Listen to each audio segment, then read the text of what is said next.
that's why I love what I do so much, because I'm able to share my love of music in a way that I can entertain, because playing these instruments for me it's not enough. I want to do it for the world, which is why I'm super thankful that that's now what I do full time.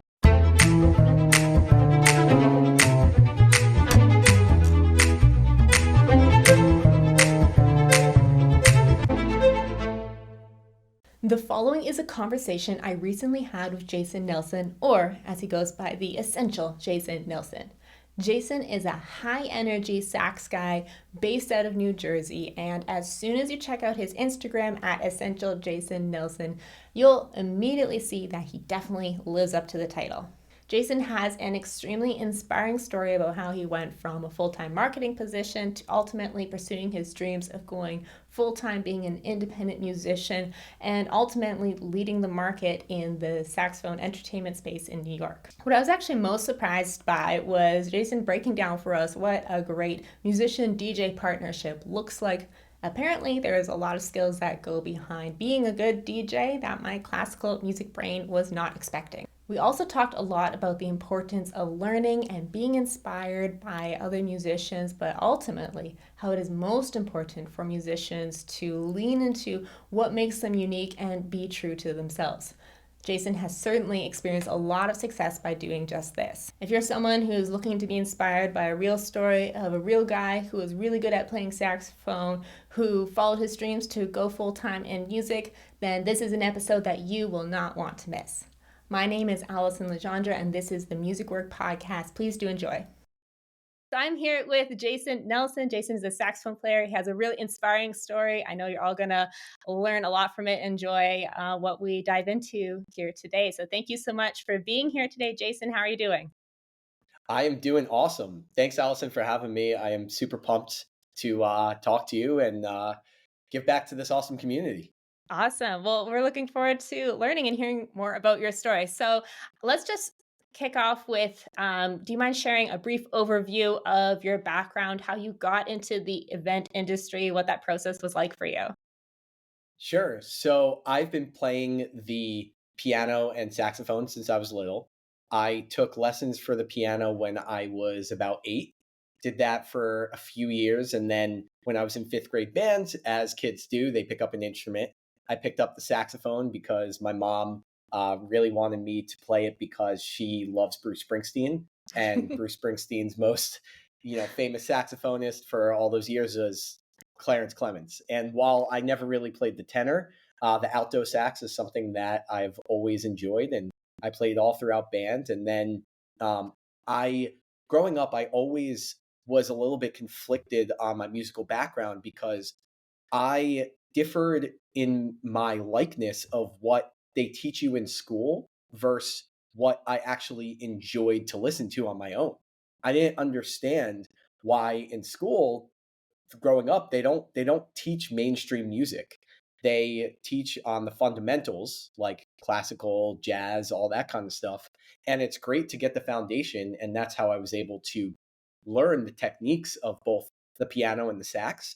But I grew up listening to everything my friends listen to, which is pop music. Think back to 7th grade with Chris Brown, or my favorite band of all time is Blink 182.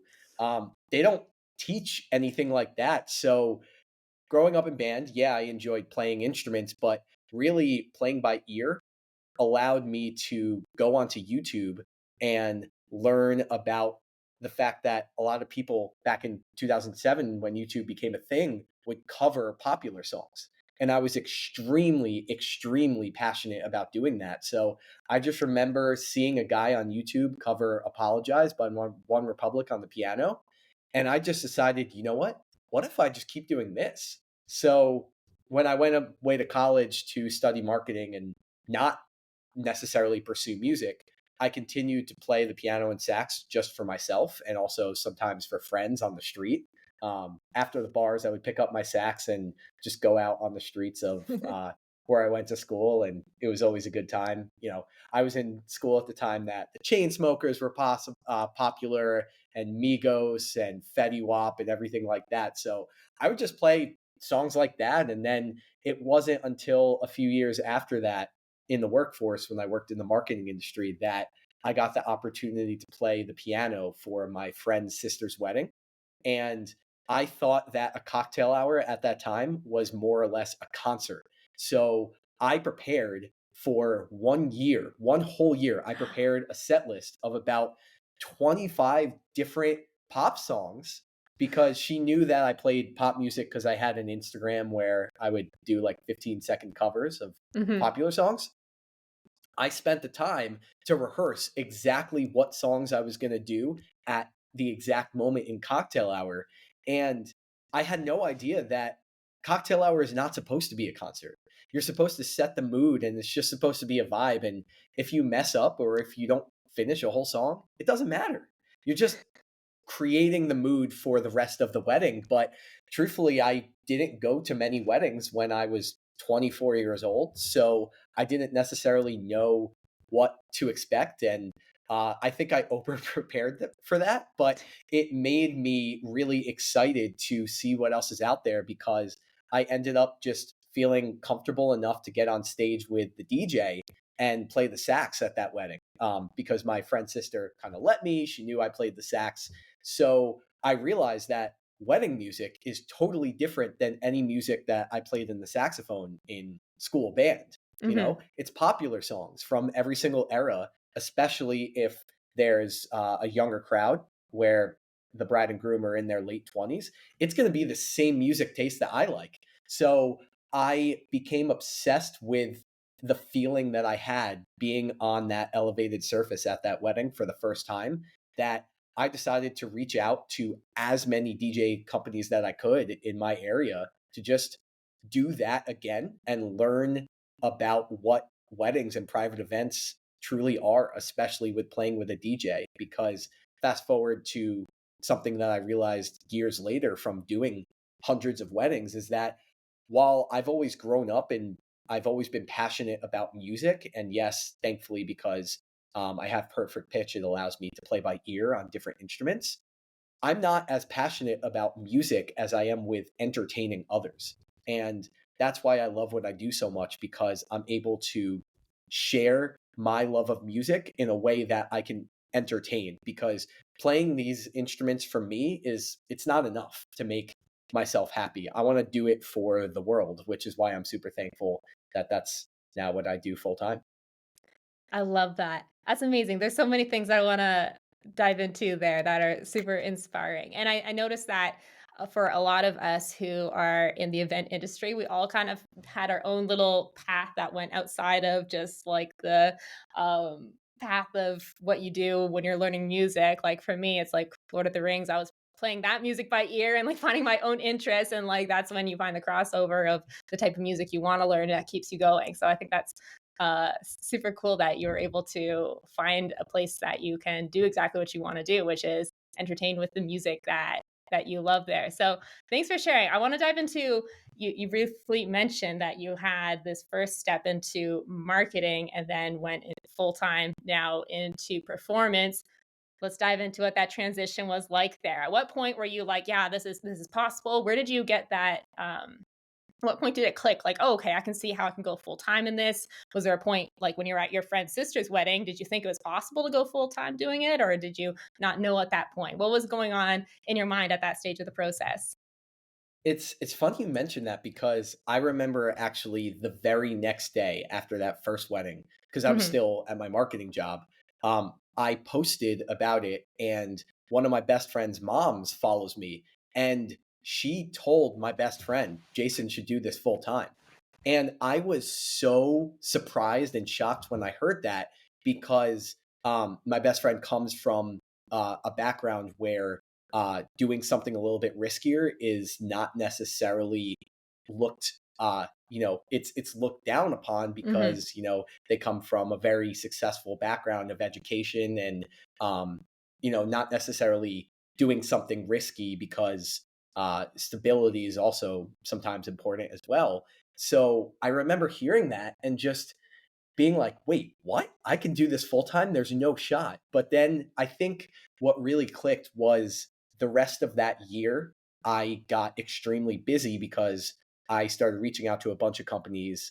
I also started playing at a bunch of different restaurants and nightclubs with DJs. And while I was working at my marketing job, Monday through Friday, I was still extremely busy on weekends, and I had 2 to 3 events lined up. And sure, the money at the time was not even close to what the money is now, but at the time that I really knew that I could trust myself to take the leap, it was that I found a way to replace my marketing salary, which is Mhm. thankfully not what I make now. I thankfully make a lot more than I did at the time, but everything I was doing for my side hustle, I was thinking about it that if I could only make just around this. Maybe it's a little bit less. Maybe I take a $5,000 a year, $10,000 a year hit in my salary to do something I love.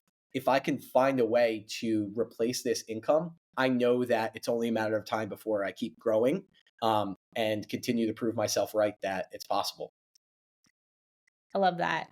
So it was like you were in your marketing job and simultaneously you were just building up your schedule. And it sounds like you started initially by working with other DJs and well, you still work with other DJs, but tell us about that relationship, how it started and how it evolved. Like they would hire, I believe they would hire you at first, and now sometimes people find you first. And hire you on your own. So, talk to us a little bit about what that process has been like working with DJs. Sure. So I have to say, I am very thankful that my area, New Jersey, greater New York City area, has an insane amount of DJ talent. And I'm Hmm. not just saying DJs that produce music, because there are many that do, but DJs that have been around for the past 20, 30 years and building such big teams and have had thousands of private events, bar and bat mitzvahs, weddings under their belt, and then have passed that expertise onto the younger generation. And that's where a lot of DJs that are my age do this full time, and a lot of companies out there are have large enough teams that, let's say you wanted to book someone for your wedding, there might be 5 or 6 different DJ MCs that could be available on any given date. So they scale it up. And also, weddings in this greater New York City area are extremely over the top. And it's not that every wedding or private event or bar bat mitzvah is $1 million party. Sure, there are, but just comparing it to the average wedding, a lot of people in New Jersey are influenced by what their friends and family members and coworkers are doing. And that's getting married in these, most of the time, the weddings that I play are at these gigantic ballrooms. And, they're basically wedding factories. And I love it because one, the food is always good. New Jersey, New York City is just known for that. Um, there's a huge Italian American influence, which Italian Americans have big families. So that makes most of the weddings I play 200 to 300 to 400 people. Meaning that every single time that I played events through a DJ company, when they would book me, um, I would be seen by hundreds of people. And out of there's hundreds of people, there's 20 that are probably either getting married, engaged, in a relationship, have a friend that's getting married, have a sister, a nephew, you name it. And referrals are, even though, yes, I post on Instagram and TikTok, and that's how I do get a lot of my business, referrals are still number one. And I think that always will be because, I don't play many weddings that are 40 people. I Hmm. play big weddings where there's a lot of people that are looking for the same sort of excitement and entertaining at their own. And similarly to how people book photographers or DJs or florists, it helps to see it firsthand in person. And thankfully, that's worked out for me over the years, and I've been able to not only have relationships with DJ companies, but also have relationships with couples as well. And uh, you know, in a way, work with the DJ companies and have a lot of DJ friends, but allow myself the ability to take a lot of that leadership on my own and book myself because I know some musicians and we could talk about the whole left brain versus right brain, the creative versus organized mindset. I have Hmm. so much of a more practical, organized left brain mindset. And that's why I don't mind the hopping on the phone, the scheduling, the contracts, all that stuff. That's second nature to me because I also come from the marketing spreadsheet kind of world. Hmm. That's awesome. So, yeah, the network effect, like, there's literally no better environment than the wedding scene and event scene for the network effect because, yeah, when people hear you and love you and, like, everyone there is, like, either a vendor who's gonna be working with someone else, like, later that week or, know someone else in their family that's going to be planning an event, it's the best thing. So, yeah, it really catches fire when you just focus on the main thing, which is, doing what you do well, which, again, people once you check out Jason's Instagram, you're gonna see why. What he does is spreading like wildfire. But that's no, that's cool. Thanks for sharing. One thing, because we were talking earlier this week, and I realized something that, or you gave me a new perspective on something, and that's just that you're talking about the DJs in your area in New York and how it's a big deal there. And it almost made me realize that like you see it as like an art form. Like there's really good DJs and like there's people that you jive with really well. And this is just like so like foreign to me because like I don't play with a DJ personally and I don't know much about that. But yeah, talk to us a little bit about that. Do you find that there's like what makes a really great atmosphere for you to do what you do best? Like, is it, the amount of people? Is it like the DJs? Like, what sort of elements do you need there? I think it's a combination of everything, and I say this all the time. You could have the worst DJ out there who plays the full entire song, doesn't even mix, basically just like presses play, stop, and goes on to the next song. You could have the worst DJ. He could be the MC could be horrible on the microphone. They could mess up. They could have sloppy equipment. But if your guests at your wedding, if there's 200 people that are used to partying and used to being around all their best friends and bringing the energy and drinks are flowing throughout the night, they're still, regardless of what happens, if they hear their favorite song, they're still going to be on the dance floor the whole night. And I'm not going to give exact examples um, of where I've seen this, but I have seen it. It's Hmm. proof that it does sometimes it doesn't matter, but I will say the best DJs can read a crowd and do that and deliver to the best crowds, but even heighten that. And for me, I think it's all preference. I like the classic wedding songs. I can play along to them, but sometimes they can get repetitive. And something that a lot of my DJ friends and DJs in this greater New York City area specialize in is downloading songs from different record pools for DJs. And that's mashups and redrums and edits. And basically what a mashup means is taking an acapella of one song. Let's say the one that I hear most popular at weddings is "I Want to Dance with Somebody" by Whitney Houston and "We Found Love" by Rihanna. So Hmm.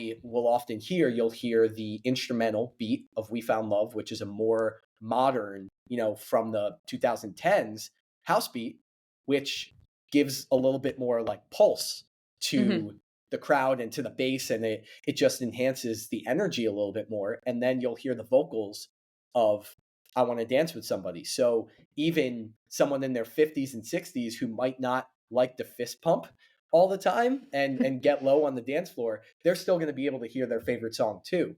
A redrum is when a DJ or producer puts out an edit of a song that takes an old song like "September" by Earth, Wind, and Fire, but then gives it a modern drum beat underneath it. So for someone like me who likes the quick mixing, the fast transitions, it makes it so my job isn't as slow and boring because if I'm booked for 4 hours for your wedding and I'm on the dance floor, it can get repetitive if I do this 3 times a weekend for 4 hours straight. I want to be able to hear a different spin on things. And I love when DJs can take, because I listen to so much mainstream house music. So let's say there's a beat by Loud Luxury or Joel Corey or David Guetta or something like that. And I'll hear the um, the instrumental beat behind it of what the original song is, and then I hear the acapella of whatever they chose to make a mashup with, I'll turn around and go, "Oh shit!" I don't know if I can curse on this. Sorry, It's all good. sorry if I can't. Yeah, but No, you're good. I'll be like, wait, like that's and I'll like point to my ear and like give him a shout out because I love that because it makes my job more fun for me, and I know it makes it more fun for guests too because I live in Hoboken, New Jersey, and that's a very popular bar scene where there's a lot of young people in their 20s, and the DJs that are playing at these bars are some of the ones that do make these mashups and these edits, and some of them also um, play private events too. So DJs know each other, like the bar and club DJs. Sometimes they play private events, but even if they don't, they know the DJs that do private events. It's like a big industry, but it's also small too. So it just makes my job a lot more fun when that is possible. Um, and I will say that a lot of the bigger companies out there have so much experience with how to smoothly run a wedding. And I've been to weddings in other parts of the country, and while they've gone smoothly, they're maybe not as buttoned up as the, 250 person ballroom wedding in New Jersey or Manhattan. It's just a different dynamic. And it's hard to describe unless you see it firsthand. Uh, but yeah, I am very thankful for the amount of DJ talent in my area because as of right now, I do center my packages around working with DJs because I know that more often than not, clients are booking awesome DJ talent in this area. That's so perfect that you're in that area and it's just like fits what you do so well.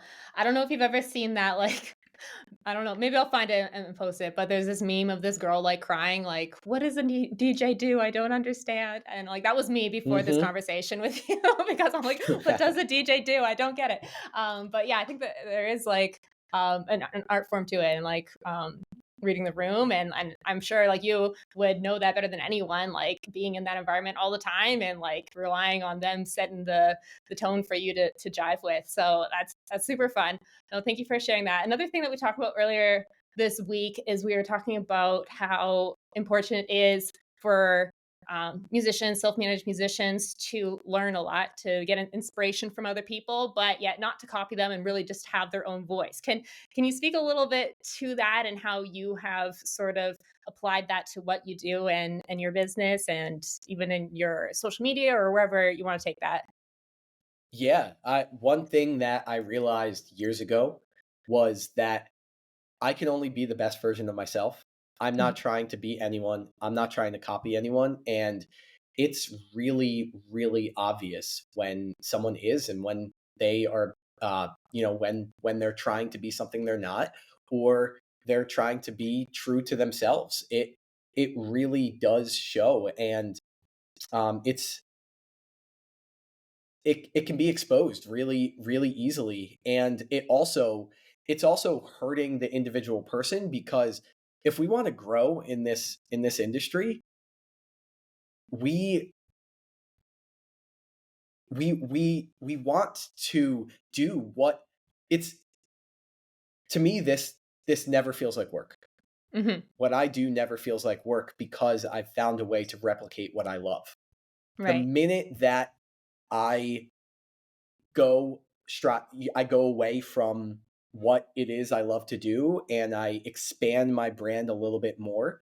Um, that's when I can, be exposed to things that, yeah, maybe I can do things for the money because there's certain things and certain events that pay more than others. But if if I just take things just for the money, you're I'm not gonna get anywhere because I'm not gonna be enjoying what I do, and I think that for anybody in any musician out there who might want to make more money, don't just come into the wedding industry because you wanna make more money than playing at, a bar with a cover band.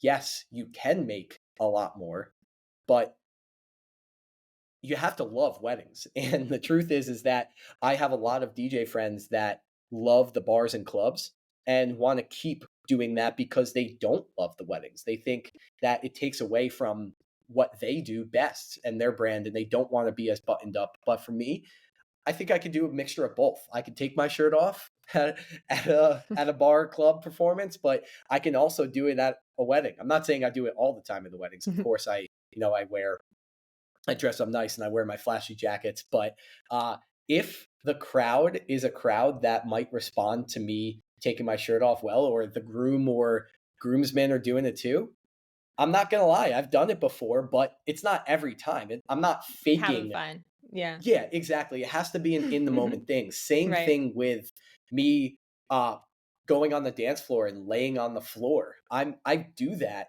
but I only do that if the energy in the moment, if it feels right. So Mhm. that's what I'll say to any musician who is starting out and trying to figure themselves out. Try a bunch of things because you don't know what you do or do not like until you try. And truthfully for me, um, because I've always played instruments, I used to play them just for myself. And then I remember right before I started playing private events, one of my first gigs in public was um, I jumped on the piano at a very small coffee shop uh, in my hometown. I just Mhm. happened to be there on a Friday night, and I knew that they sometimes have the owners and his friends play some instruments together, and I hopped on that and it was cool. I definitely got out of my comfort zone some more, but I did not feel that level of energy and excitement that I started feeling when I started playing private events and playing with the DJ and hearing that pulse. I get such a dopamine rush. And I am completely sober when I do it too, which is another huge, huge, huge reason that I know I found what I truly love to do. I love that.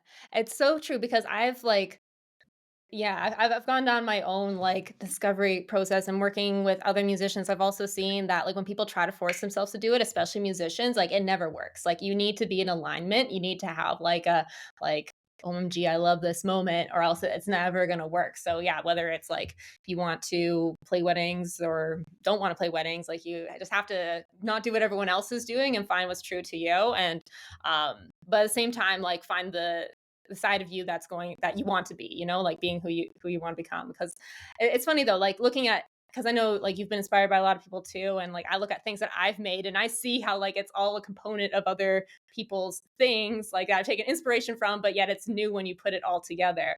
And that's exactly what you're doing because like there's no other essential Jason Nelson out there. Like it's like you are your own, package that you're offering and people can't replicate that, and I think you're very true to yourself with how you do it on social media too, and just yeah, the energy with that you have right now is exactly, even more so in your brand, and I'm definitely in the parties, but it's consistent. It's a consistent vibe that you have. So talk to us a little bit about that when it comes to how you've differentiated yourself in the market. I know that you're like a market price leader with what you're able to do. Like, do you think about it at all, like differentiating yourself, or is it just mostly just coming from being authentic to who you are and just the higher prices follow that? How have you approached that?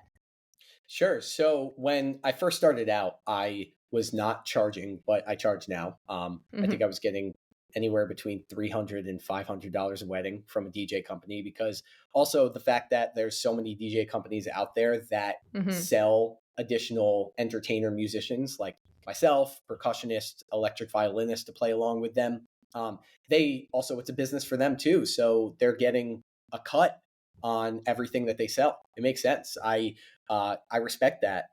So that's how I started a lot, and I saw, because I would follow a bunch of people on social media. I would see other musicians at weddings, and when I first started playing, and I got to hand it to, I know you've had him on the podcast with my friends Tyler Varnell. Shout out to you. I really appreciate all your help. And it's been awesome learning from you and watching what you've done with your business. And now the fact that you DJ too and you're all in one, I think it's awesome. But I remember one of the first things that he told me was wear a suit, because if you want to play at the Ritz Carlton, wearing jeans and a t-shirt just isn't gonna fly. And I do definitely see that because that is true. Hmm. So I started wearing suits and whatnot. But something that I realized, I met someone several years ago when playing an event in the city, um, a corporate event in the city with a DJ. I met a buddy who's a close buddy of mine, Matt Shredder. Look him up. He plays electric violin. He does an awesome show. He wears spiky shoes and sometimes see-through shirts, and he's got an awesome look. And he was not wearing a suit, and I was wearing a regular, I think, blue suit or something with a tie. And I also, once I met him and we started talking, I also realized that he was charging a lot more than I was at the time. And I was confused because I was like, wait, this these DJ companies are telling me to dress professional. And then he's like, bro, be your own brand, be yourself. And then I think yeah, it was during COVID is when I bought my first flashy tuxedo with the sparkles and whatnot. And Nice. just started only wearing those flashy jackets. Sometimes I wear like a white tuxedo jacket too, Right, right. but point is I will never wear a regular tie ever again. Even in my Yeah, personal life, I barely wear ties. I like right. bow ties because that's just not me. If I am selling myself as high energy, I'm on the dance floor, I'm sometimes taking off, layers of clothing and wearing sunglasses and sweating the whole time. I don't want to necessarily just be in a suit. I don't Hmm. wear suit pants anymore. I wear black Lululemons, and the Lululemons are it's the commission pant style, which Yeah. is the most like upscale one, so it looks like Yeah. suit pants, but it allows me to get low on the dance floor. And then I just wear like a black dress shirt and my flashy jacket over it. But I started realizing that I'm like, you know what? I don't want to do what everybody else is doing. I want to just be myself and let's see where I can take that and continue to be true to myself, continue to become obsessed and grow with the music and the energy that I want to grow with. And let's see if people resonate with that. And that's one of the reasons years ago that I deleted my personal Instagram and started combining my personal Instagram and my business Instagram. And a lot of entrepreneurs out there will disagree and say that, you should keep personal life and business separate. You want to have the highly curated feed. I do get that to some extent, and for some it works. But for me, what has worked thus far has been to be completely myself. I'm gonna post myself at a Mets game. I'm gonna post myself like an embarrassing video of myself because that's just me, because when I talk to my couples, I'm going to be the exact same way that you see me on social media. So for me, any disconnect from myself is a disconnect from my brand. And I'm just going to continue to sell myself. And I'm thankful that I do have a lot of friends, both from my hometown and from college, who have friends of friends who are getting married. And the best weddings are when I do it for someone who I have friends at the wedding too, because then I can really be myself because I'm just partying with my friends. I just happen to be also playing the sax too. But that's something I always say is that the way that I dance with my friends at a bar, either down the shore or in Hoboken or the city, or dance with my friends at a wedding, is the exact same way as I'm going to dance with couples and their guests at a wedding. I just have a sax around my neck. That's the only difference. I'm going to be doing the same thing. I'm going to be getting in your face, screaming lyrics, throwing my hands up and down. But I'm going to continue to do that. And that's what I encourage for anybody else to just really find out what works for you and triple down on that. Because your it factor is what's going to take you far. That's such good advice. I love it, and it's just again going back to that theme of being yourself and bringing that into your brand and everything that you do. That being consistent, and if it's working, like no one can no one can question that, right? People know what you do and what you're known for, and that you show different parts of you on social media. I think is working. And sorry, I accidentally showed my excitement when you mentioned the Lululemon pants because my husband also loves those. So I was just like, yes, Let's those are. go. Yeah. It's like when I got him those, he was so excited because they are just so comfortable. But yeah, no, thanks for sharing. Would you mind just popping the hood, maybe just like sharing a little bit about for the musician out there who's like thinking about getting into this industry perhaps, or just curious what they can do when they're like making when they're at events? Like, what are the typical price ranges that you see in your area for the type of offer that you have? And talk to that a little bit. Sure. So, like I said, when I first started out, I was charging anywhere from like 500, started increasing that a little bit. And before COVID, I know that certain DJ companies were charging clients um, like in my area, 850 to 900 for a sax player, and Hmm. then giving whatever uh, margin that they could afford to give to that particular entertainer. Right. The larger companies I know can afford DJ companies. If you're starting out with a DJ company, some can afford 1,500 and then charge the clients maybe a little bit more. Um, but I think in pricing, if you're just starting out, there's no real way to know what works and what doesn't. Only to just Hmm. try, throw out a number, and get to a point where if you want to gain experience, which is what I did, that's why I had a lower price at first, because Hmm. I just wanted to gain experience, and I knew that continuing to post on social media and continue to build my vendor network of photographer friends, wedding planner friends, DJ friends, as well as my client network, and then all of their family and friends. It's only a matter of time that I could, take this to what it is now, where 90 to 95% of my bookings are direct. And I still love the DJ companies that I work with, but they don't often sell me as much because if I'm charging double to three times more than what they charge the clients, it's not necessarily worth it for them to sell me Hmm. if I can continue to sell myself. But I will say that now with my rates that are between 2 and 4K, with travel, sometimes five, um, it's definitely the most out of any entertainer I know in my greater New York City area. So anybody that's listening to this, if you are a musician, I'm not talking wedding bands, because I know wedding bands in Jersey can go and New York City can go between like 10 and 20K. But Hmm. if there are any solo entertainers out there working with DJs or are getting, what I'm getting for just like a cocktail hour, please contact me. Not because I am going to be mad or jealous, just because I'm curious and I'd be happy for you. But that's more or less what I've heard from pretty much everybody, that my rates are more, and it is why sometimes uh, going with the cheaper option for people that if and I will say this, I can't say this enough.